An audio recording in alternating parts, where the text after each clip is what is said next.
एक हज़ारों में मेरी बहन की शादी को 12 साल हो चुके थे।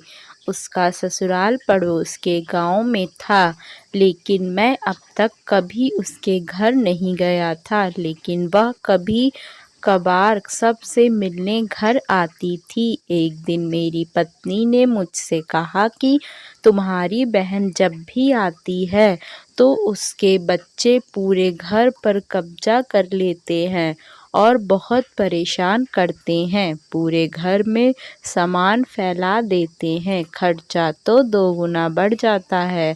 तुम्हारी माँ तो चोरी चुपके से उसे साबुन, वॉशिंग पाउडर, चावल और दाल यह सब चीज़ें देती रहती है।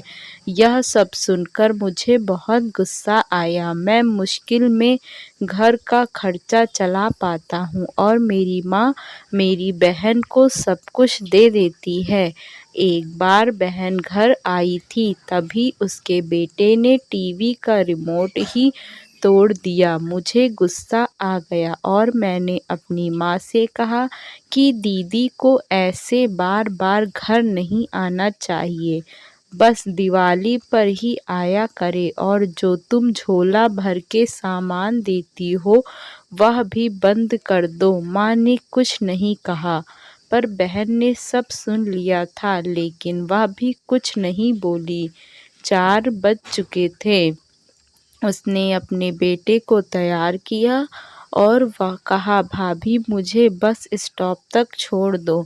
मैंने ऐसे ही झूठ मूठ दीदी को बोला, जा रही हो दीदी, कुछ दिन और रुक जाती। उसने मुस्कुराते हुए कहा, अरे नहीं, बच्चों की छुट्टियां खत्म हो रही हैं, हमें जाना चाहिए अब। एक दिन हम दोनों भाइयों के बीच ज़मीन का बंटवारा होने वाला था। तभी दीदी भी आई थी, लेकिन मैंने उनसे सीधे कह दिया कि मैं अपने हिस्से से कुछ नहीं दूंगा।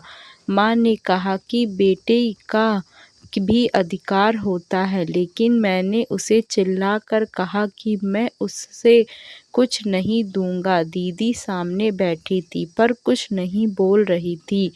अलग होने के कुछ दिनों बाद मेरे बड़े बेटे को टीबी की बीमारी हो गई। मेरे पास उसके इलाज के लिए बिल्कुल पैसे नहीं थे।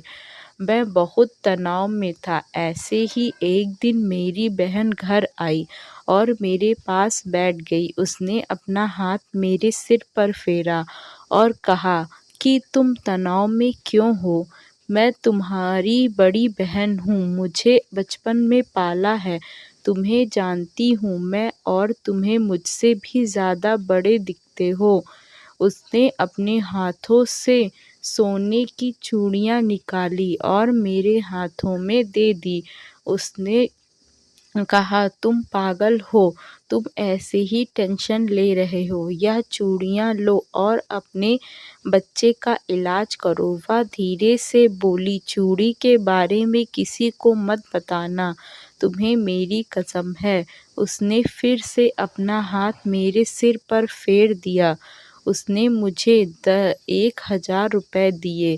उसमें 500 और 100 के नोट थे। शायद उसने बचत करके जमा किए होंगे। यह पैसे जेब में रखते हुए बोली कि बच्चों को जो चाहिए ले लो और इस तरह टेंशन लेकर मत बैठो।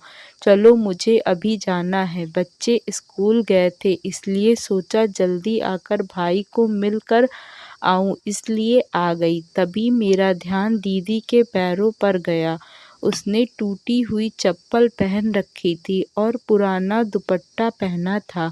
वह जब भी घर आती थी, उसके कंधे पर हमेशा वही दुपट्टा रहता था। बहुत जल्दबाजी में चली गई और मैं कुछ नहीं बोल पाया। हाथों में वह चूड़ियाँ लिए मैं ज़ोर-ज़ोर से रो रहा था।